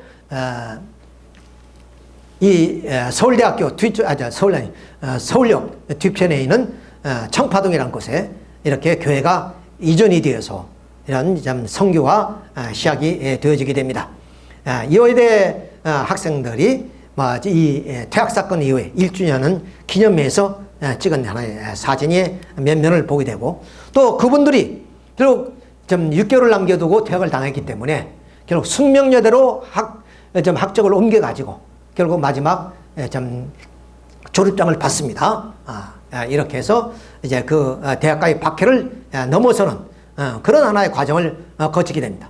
자, 이렇게 청파동 교회로 이전한 이후에 통일교회는 정말로 급진적인 발전을 이루게 됩니다. 그러니까 박해와 핍박을 견디게 되면 그 외에 은사와 그런 역사가 벌어지게 되는 거죠. 자, 그래서 1957년 70개의 전도서가 이제 세워지게 되고, 그 다음 59년부터는 일본 그리고 미국 이렇게 해외 선교가 시작이 되어지는 그런 놀라운 역사가 이제 시작이 되어진다, 이렇게 말씀을 드릴 수가 있습니다. 그러기 때문에 선생님께서는 이미 그 부산 범례골에서 탈구한 그 원고를 중심으로 해서 이제 뭐냐면 원리 해설이란 책을 이제 찍어내게 됩니다. 원리 해설이라는 책을 찍어내. 그것이 57년도에 원리 해설을 찍어내서 그것을 통해서 공부를 하게 되고, 그것을 통해서 뭐냐면 선교 활동을 하게 됩니다. 근데 이 원리 해설을 뭐냐면 강의식으로 누구나 다 좀 쉽게 이해할 수 있도록 해서 그것을 강의용으로 만든 것이 원리 강론입니다. 이 원리 강론을 통해서 우리가 이 통일교의 교리, 그리고 말씀드렸던 우주의 이 원리를 바로 이 강론을 통해서 강의하고 있다는 것을 말씀을 드렸습니다. 그리고 이 원리 강론은 뭐냐면 일본어 그리고 영어, 그래서 오늘날 약 56개 그런 언어로 번역이 되어서 세계 사람들이 익혀지고 있다 하는 것을 우리가 알습니다. 그리고 이런 원리 말씀을 기본으로 해서 통일 사상, 그러니까 뭐 우리가 크게 진리를 따진다면 하나는 신학이고 하나는 철학이라고 볼 수가 있는데, 이런 그 신학적인 입장에서 원리 강론이라면 그럼 사상적인 입장에선 통일 사상을 세우게 되었고, 그리고 그 통일 사상을 중심해서 이제 공산주의가 뭐냐면 이 아시아를 중심해서 남미라든가 중동으로 뻗쳐나가기 때문에 이런 공산주의를 막기 위해서 새 공산주의 비판을 한 공산주의의 그런 그 비판과 함께 대안을 제시하는 그런 하나의 교과서와 같은 책이 발간이 되어집니다. 그 다음 또 김일성 주체사상, 더 나아가서는 공산주의 아예 종언이라는 책을 펴서 공산주의가 좀 조정을 울리는 그런 일이 바로 1991년에 일어났죠. 이런 것들이 모두가 이론적 체계가 있었기 때문에 가능했다, 이렇게 말씀을 드릴 수 있습니다. 그 후에 선생님이 우리에게 수많은 말씀을 해주신 그 말씀을 엮어서 문선명 선생님 말씀 섬집이 바로 한 600여 권이 나오게 됩니다. 이런 어마어마한 말씀들이 이렇게 나오게 된다 하는 것을 우리가 여기서 이런 하나의 원리가 있기 때문에 결국 인류 구원이라는 표방을 내걸 수 있는 것이고, 그리고 그 인류 구원을 위해서 이런 세계적인 문선명 선생님의 활동을 해 나갈 수가 있었다 하는 것을 말씀드릴 수 있습니다. 자, 이렇게 서울로 올라와서 대학 교수 또는 학생들 그리고 좀 뜻있는 많은 그 지성인들이 이런 원리를 듣고 감동과 감화를 받았지만은 그런 기성교의 반대와 그리고 정치적인 그런 그 몰리와 시민들의 몰리로 인해서 그야말로 통일교회는 이단 시비에 걸리게 되고, 그리고 음란한 집단, 그리고 또 사이비 종교, 별의별 그런 그 낙인이 찍힌 그런 상황에 있기 때문에 참 이런 지성인들을 전도한다는 건 그렇게 쉬운 일이 아니었습니다. 그래서 많은 젊은이들이 농촌으로 이렇게 나가서 농촌 계몽운동과 함께 이렇게 선교 활동을 하기 시작합니다. 당시에 바로 5.16 혁명이 터져서 재건 운동이 일어나게 되고, 그래서 농촌 부흥운동과 함께 바로 이 선교 활동을 통일교가 시작이 되었다. 이렇게 말씀을 드렸습니다. 그래서 우리가 잘 사는 길은 바로 계몽과 전도를 통해서 해나간다. 그래서 정신적, 한면에는 정신적 그런 하나의 계몽운동이고 또 하나는 뭐냐면 우리 농촌 붕운동이고 이런 양면의 운동을 문 선생님은 전개해 나가셔서 오늘 이 근대화를 이루어나가는 그러한 하나의 초석을 깔아놓았다. 이렇게 볼 수 있겠습니다. 그래서 이런 많은 젊은이들이 때로는 학생들은 동계학의 방학을 통해서 농촌으로 계몽 가서 그렇게 전도 생활을 했고 또 젊은이들은 농촌에 가서 아예 전도소를 만들어 놓고 그런 양면의 그런 운동을 전개해 나갔습니다. 선생님도 친히 뭐냐면 좀 알곡 하나라도 심기 위해서 그런 논밭에 가서 묘를 심는 그런 일까지도 손수하셨습니다. 또 바닷가에서 고기를 잡는 일까지 그렇게 손수, 당신이 그야말로 좀 위대한 원리를 선포한 한 스승이고 선생이고 그런 메시아이시만은 그런 선생님께서는 그런 것을 개치 않고 어디든지 가셔서 그 환경을 극복하면서 이렇게 우리에게 모범을 보여주시고 우리들의 삶의 그런 지표가 되는 그런 삶을 우리들에게 사셨습니다. 예수님도 모일 곳이 없으니까 산상수훈이 있듯이 산에서 많이 말씀을 했습니다. 그렇죠? 오병이어의 기적도 산에서 이루어지지 않았습니까? 그것처럼 선생님도 그런 모일 장소가 마땅하지 않으니까 이런 남산이라든가 산에서 많은 말씀을 전하게 됩니다. 이런 장면들이 바로 이런 모습들이다 하는 것을 우리가 볼 수 있습니다. 이게 선생님께서는 이렇게 정말로 젊은이들의 꿈과 희망을 심어주는 그리고 이미 부산에서 그런 그 진들 앞에 장차 물론 이 나라는 우주의 중심이고 세계의 중심이 될 것이고 저 부산항에는 수많은 무역선들이 조공을 싣고 들을 것이다. 좀 꿈 같은 얘기, 허망한 그런 얘기들을 하시다고 합니다. 그것을 좀 믿지 못하는 분들이 많았었지만은 그러니까 이렇게 젊은이들에게 그런 꿈을 심어요. 사실 그렇게 실현이 되지 않았습니까? 지금 우리나라가 좀 60년대는 우리 국민 소득이 67불이었습니다. 세계 가장 최빈국이었던 나라가 이제는 경제의 대국이 되어서 좀 무역으로 따지면 7위에 있는 이런 놀라운 기적 같은 것은 선생님이 이렇게 40년의 역사를 지나서 그것이 헛말이 아니다 하는 것을 우리가 알 수가 있습니다. 자, 이렇게 선생님은 그 진실과 그리고 사실을 가지고 이렇게 좀 우리 국민들을 계도해 나왔다 하는 것을 알 수 있습니다. 이렇게 청파동 교회에서 교회를 옮긴 후에 선생님은 열정적으로 땀을 흘리면서 밤낮을 가리지 않고 말씀에 취해서 찾아오는 그 성도들에게 말씀을 전하는 일에 진력을 다했습니다. 이 집은 일제시대의 기와집이기 때문에 기둥이 많이 있었어요. 그러니까 방이었던 것을 다 트니까 이렇게 기둥이 나오는 거죠. 이런 좀 열악하고 비좁은 곳에서도 그야말로 매일같이 젊은이들이 좀 몰려들어서 이런 말씀을 듣는 장면. 저희들도 이런 경험을 했습니다만은 여기서 심지어는 40일씩 교육을 시킵니다. 그래서 그 40일 동안의 교육을 통해서 좀 인격도 둬야 되고 그리고 진리도 많이 이제 좀 습득이 돼서 그분들이 이제 농촌으로 가고 도시로 가서 선교 활동을 하고 이렇게 이제 해 나왔다는 것을 우리가 알 수가 있습니다. 이게 또 가는 곳마다 이런 젊은이들이 학생들이 더구나 배움의 좀 그 진리를 탐구하는 그런 학생들이 더 많이 찾아왔어요. 왜냐하면 일반 시민들은 삶의 고달픔에 그런 시간적 여유가 없지만 학생들은 진리를 탐구하기 때문에 어떤 새로운 진리를 마침 벌꿀이 꿀의 맛을 보면 떼어질 수가 없는 것처럼 이렇게 학생들이 그 진리에 취해서 선생님을 따르고 또 동계하게 농촌으로 와서 계몽 활동을 하고 그랬습니다. 그래서 심지어는 이렇게 아주머니들이 나와서 바로 이 효천 이 청파동 교회가 어디쯤 있냐면 승명여대 옆에 있고 바로 그 옆에가 효창공원이 있습니다. 그 효창공원에 가서 이게 흑파를 걸어놓고 강의하는 모습이에요. 이런 좀 아주머니들이 물론 효창공원뿐 아니라 곳곳에 탑골공원에 가서도 그렇게 했고 곳곳마다 이렇게 원리 선포를 합니다. 말씀드렸죠. 원리란 것은 이 창조의 원리고 우주의 원리란 말이에요. 역사의 원리고 인생의 원리는 그 원리를 지금까지 누구도 밝힌 것이 없는데 그 놀라운 말씀을 전하기 위해서 그야말로 남녀노소 가리지 않고 어딘지 가서 흑판을 걸어놓고 이렇게 강의했던 것이 바로 이 초대교회 통일교의 역사다. 이렇게 말씀을 드릴 수 있습니다. 그래서 바로 이 50년 후반부터 통일교회는 농촌과 도시에서 통일 대붕괴를 통해서 말씀 운동이 벌어지게 됐습니다. 곳곳마다 이렇게 통일 운동이 벌어지게 되었다 하는 말씀을 우리 대강년 이것이 벌써 59년도의 그런 장면이기도 합니다. 자, 이거 1958년에 부산에 선생님이 오셨어요. 물론 여기서 피난생활을 하셨지만은 자, 이렇게 해서 53년에 서울로 가신 후에 5년 만에 이렇게 부산에 오셔서 그 부산에서 약 한 20여 명밖에 없었던 그런 그 성도들이 이렇게 학생들이 많이 불어났습니다. 이런 대개 경남고등학교 그런 그 출신들이 많이 이게 전도가 되어서 이런 모습을 우리가 볼 수가 있습니다. 그리고 춘천에 이제 선생님이 방문하신 그런 내용.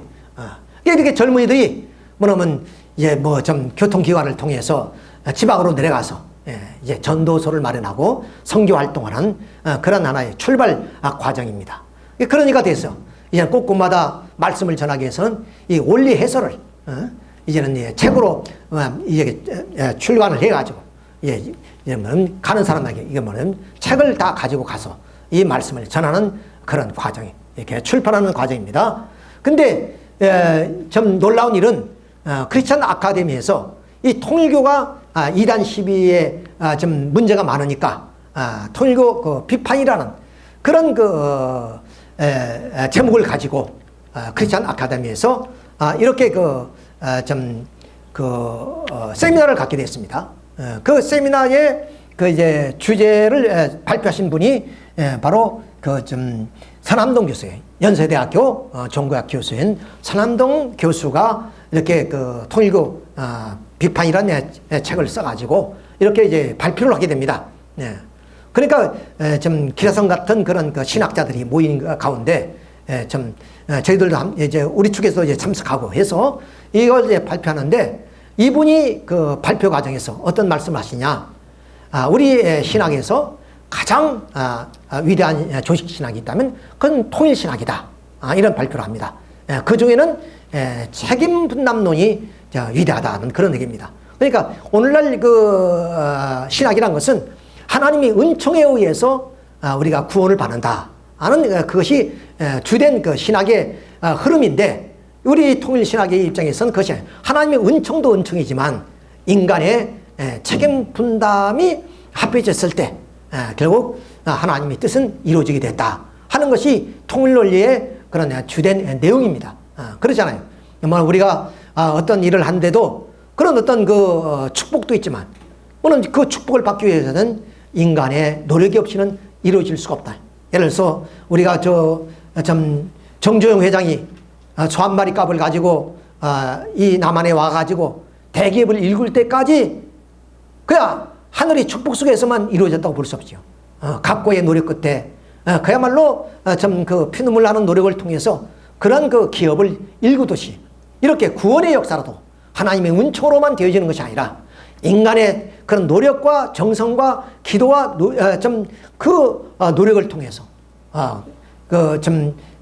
진리를 찾게 되는 것이고 그 진리를 통해서 구원을 받게 되는 것이다. 그래서 이 선암동 교수는 대단히 통일 신학에 대해서 칭찬을 하셨고 우리나라에서 가장 위대한 신학이 있다면 통일 신학이라고 그렇게 말씀을 하셨습니다.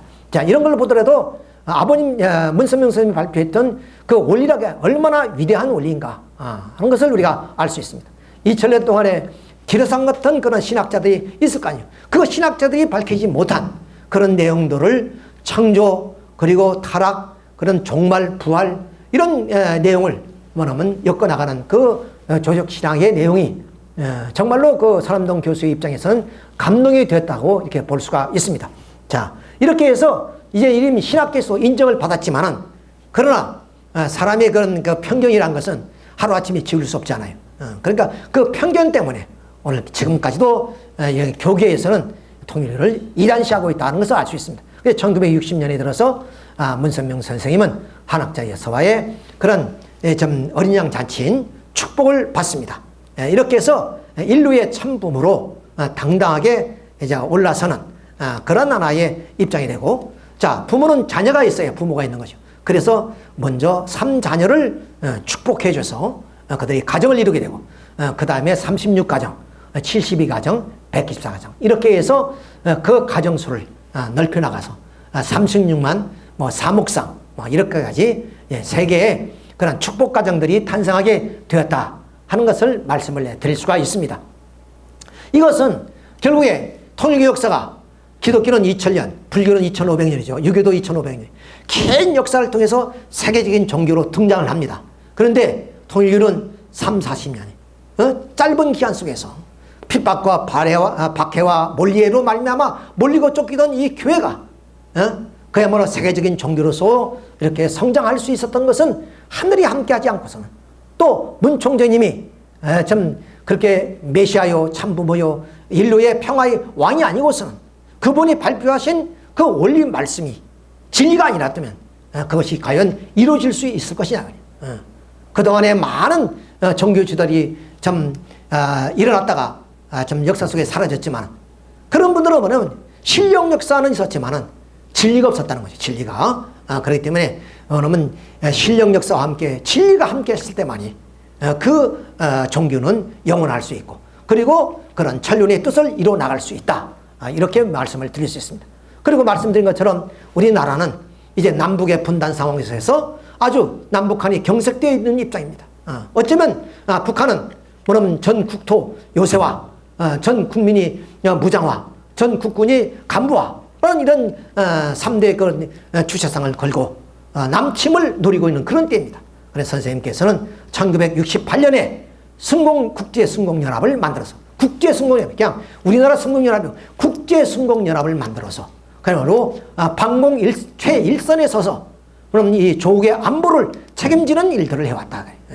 그러니까 한 손에는 선교활동, 한 손에는 그야말로 좀 방공 일선에서 안보를 지켜나온 그런 좀 집단이 우리 통일교회다 한 것을 알 수 있습니다. 그래서 많은 젊은이들이 이렇게 당시에 그런 안보의 개념도 없고 또 안보의 그런 사상도 없는 그런 시대이기 때문에 우리 지도대에 나가서 국민들을 계도하는 그런 하나의 장면들이 바로 이런 장면입니다. 이것이 아까 말씀드린 국제라고 그랬습니다. 그래서 한국을 넘어서 일본에다 뭐냐면 국제승공연합을 또 창설하죠.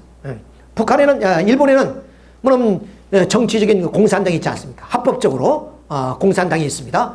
그 공산당이 조총련과 연계가 돼가지고 좀 이렇게 조선대학도 설립이 되고 일본에서 공산주의 운동이 굉장히 활발하게 일어났습니다. 그럴 때 바로 그것을 뭐냐면 대항해서 같이 운동했던 사람이 우리 국제승공연합밖에 없습니다. 통일교인들밖에 없었다. 조선대학 앞에 가서 공산주의 이론 비판을 통해서 공산주의가 틀렸다는 것을 그야말로 목숨을 걸고 조선대학 정문 앞에서 강의를 했던 그런 일들도 있습니다. 이렇게 좀 일본에서 공산운동이 큰 좀 극치를 달할 때 이렇게 승공연합 운동이 정비됐다 하는 것을 알 수가 있고, 뭐 대만에서 이게 아시아 승공운동, 또 세계 승공운동을, 방공운동을 세계로 펼쳐나갔다 하는 것을 알 수 있습니다. 자, 이렇게 선생님께서는 이제 자유민주주의를 위협하는 가장 적이 뭐냐? 그것이 바로 무신론이며 하나님이 없다는 공산주의이기 때문에 공산주의를 극복하지 않고서는 자유민주주의를 수호할 수 없다. 그런 입장에서 발표하신 원리를 통해서 바로 공산주의 비판 이론을 쓰게 되고 그 사상을 가지고 공산주의와 대결해 나왔다 하는 것은 이제 세계가 인정할 수 없고 부정할 수 없는 일이라는 것을 우리가 알 수가 있습니다. 자, 이런 여세를 들고 세계 40여 교회의 젊은이들을 모아놓고 바로 우리 좀 수도 서울에서 구국 세계 대회를 합니다. 이제 뭐냐면 호시탐탐 북한이 침략을 노리고 있는 이때 바로 이 대한민국 수도 서울에서 이렇게 방공정선을 이루어서 세계 젊은이들이 위험군으로 나오겠다. 그래서 이제 혈서를 쓰고 각서를 쓰고 많은 세계의 40개 젊은이들이 만일 한반도의 전쟁이 일어난다면 위험군으로 나와서 이 조국을 지키겠다는 그런 결의와 다짐을 했던 그런 70년대 생활을 해본다면 정말로 대단한 겁니다.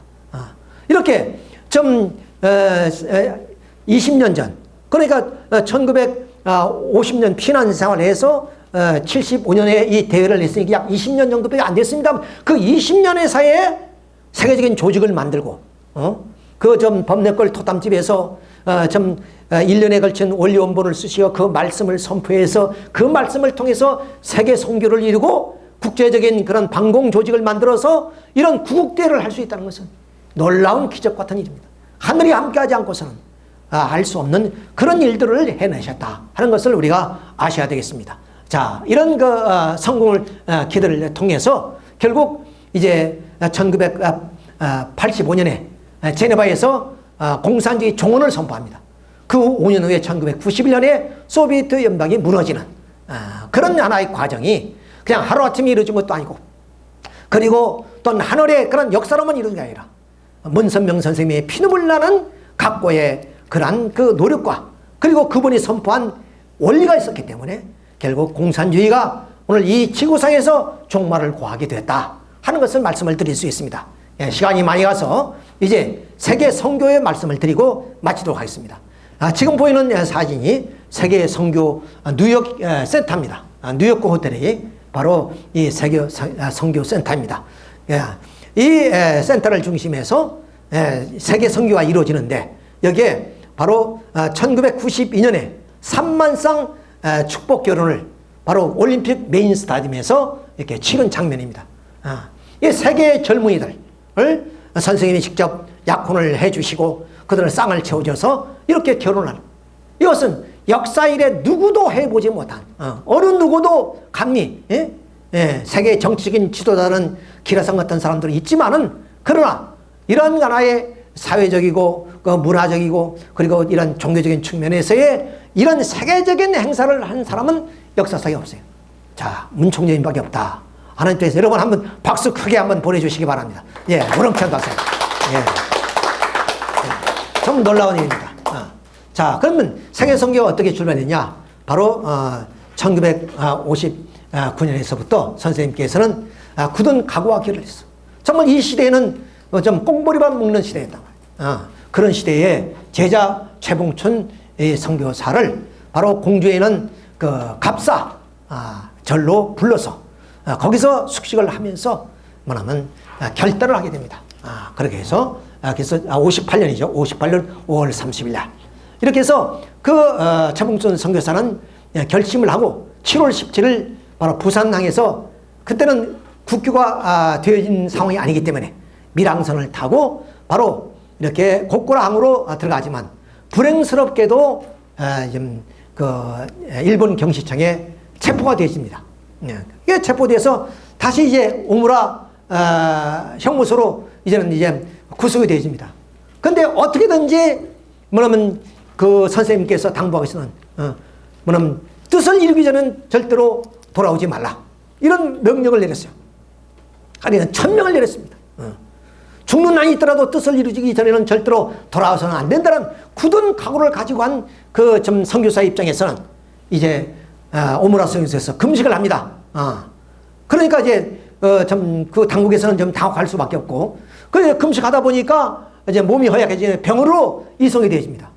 병원에서 감시가 소홀한 터에 탈출을 했어요. 탈출을 해서 그야말로 이제 갈 곳이 없죠. 친구 집에도 가보면 신혼집인데 거기서 좀 하룻밤 지내기도 어렵고, 그래서 이분의 그 좀 증언을 직접 들은 바가 있습니다만은, 자, 눈 덮인 산야라도 편안히 하룻밤만 잘 수 있었다면 그 이상 소원이 없었다.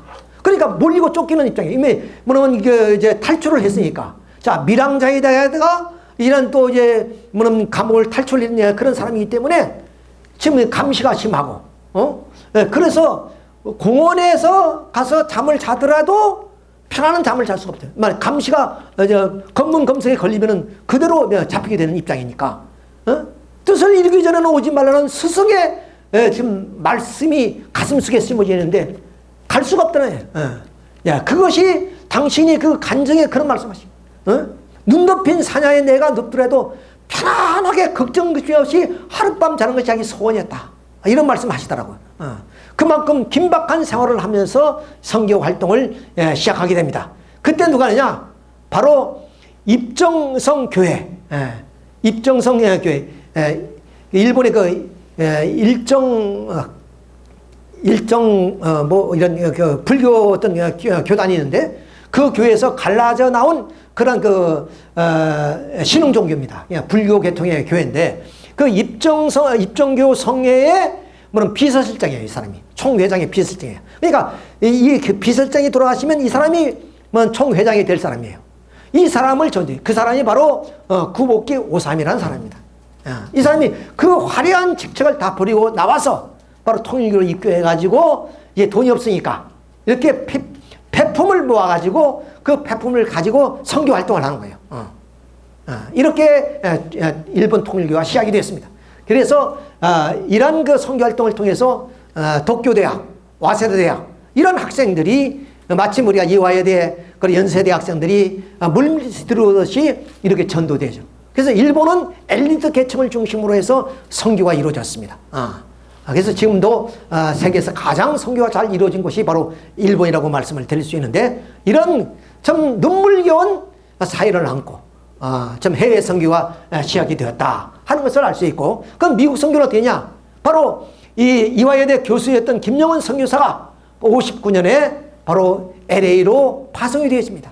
그래서 거기 와서 이 교수가 식당에 와서 접시를 닦으면서 그래서 모세 더스토 교수를 전도하고 여기 그때 당시 미국은 히피족들이 많이 있을 때 젊은이들이 바로 인생의 어떤 3대 목적도 없이 머리 기르고 발가벗고 그런 그 히피족들을 전도 많이 하게 됩니다.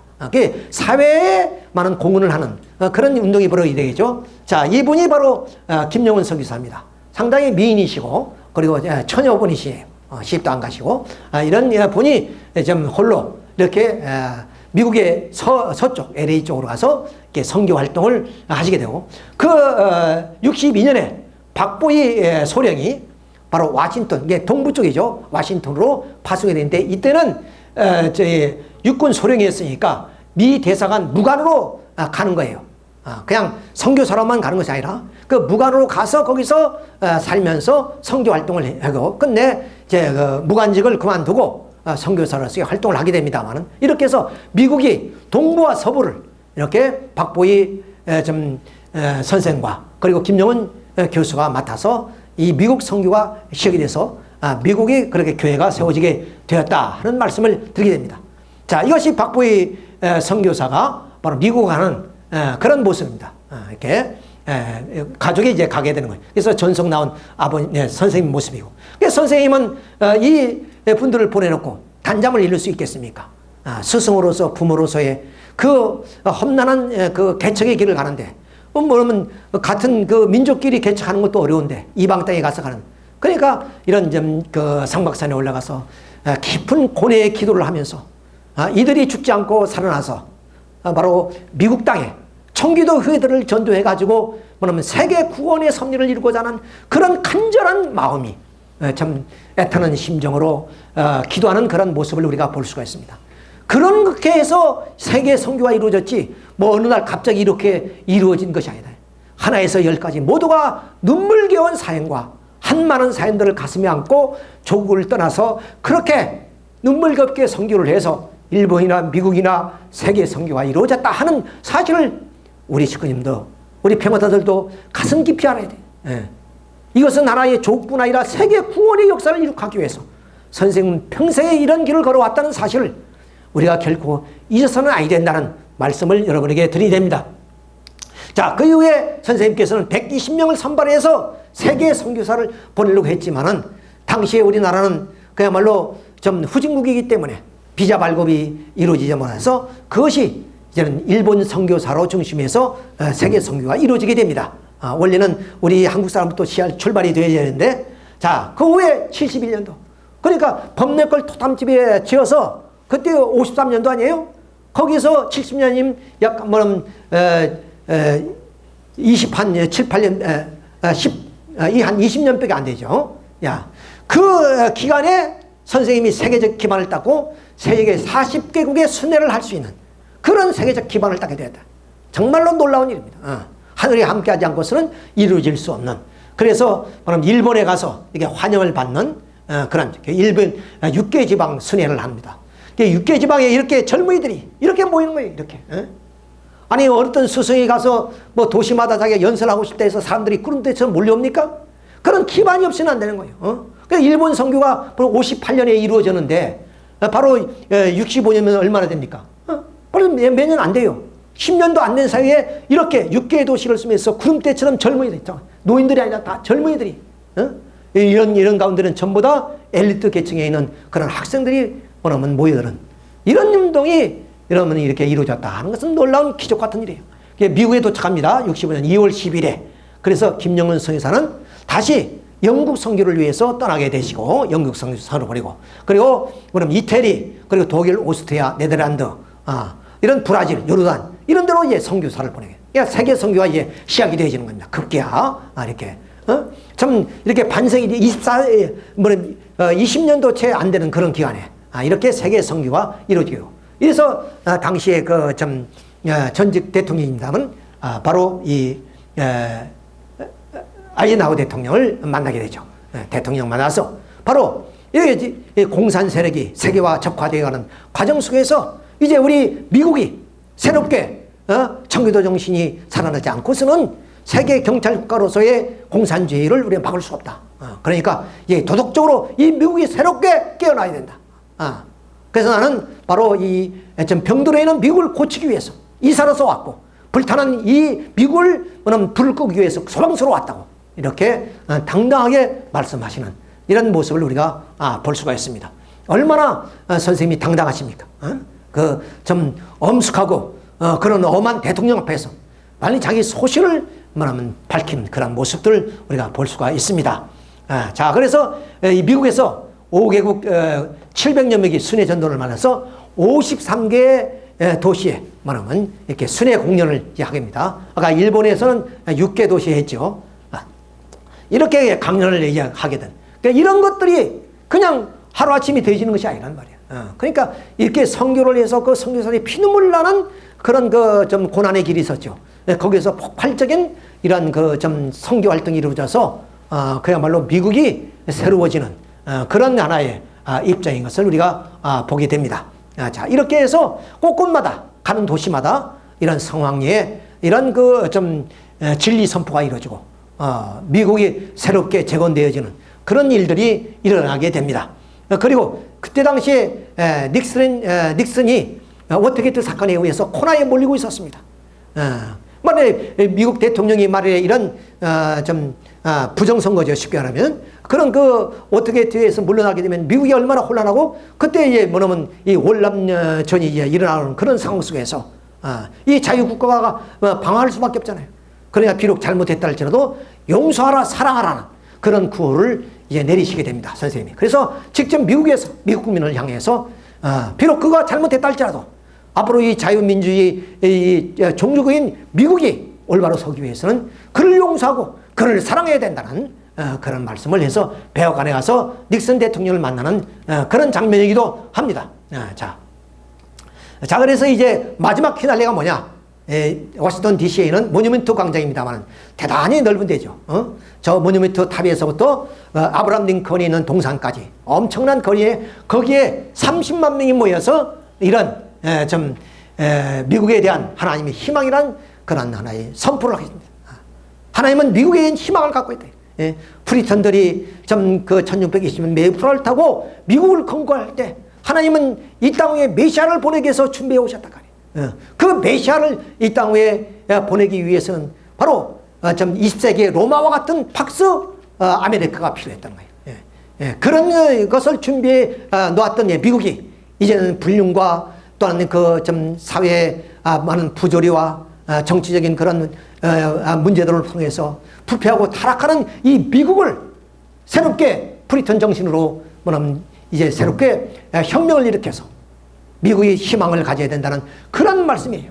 그리고 그 희망의 선포를 하는 희망의 날인 것을 우리가 여기서 볼 수가 있습니다. 자, 이런 것들이 하루아침에 이루어졌습니다. 이것이 어떤 인간의 힘으로 아니죠. 하나님이 함께 하셨고 하나님의 역사를 통해서 이루어진 그런 하나의 운동이었다 하는 것을 우리가 알아야 됩니다. 참으로 좀 놀라운 일을 하셨습니다. 그리고 워싱턴 타임즈를 창간해서 비로소 이 좀 소비에트 연방이 세계 전략을 꺾고 비로소 소비에트 연방이 무너지는 그런 상황들이 이런 언론 매체를 통해서도 이루어지게 됐다. 그래서 보수 그런 우익으로서의 레건이 당선될 수 없었던 그런 상황 속에서 이 워싱턴 타임즈에 의해서 그야말로 당선되는 쾌거를 누리게 되고, 그로 말미암아 이런 보수 정권이 결국 이 소비에트 연방의 세계 확장을 막는 그런 하나의 계기가 됐다. 그런데 문선명 선생님이 큰 공헌을 이루었다 하는 것을 말씀을 드리면서 긴 시간이었지만 오늘 말씀을 마치도록 하겠습니다. 여러분 대단히 수고하셨습니다. 네.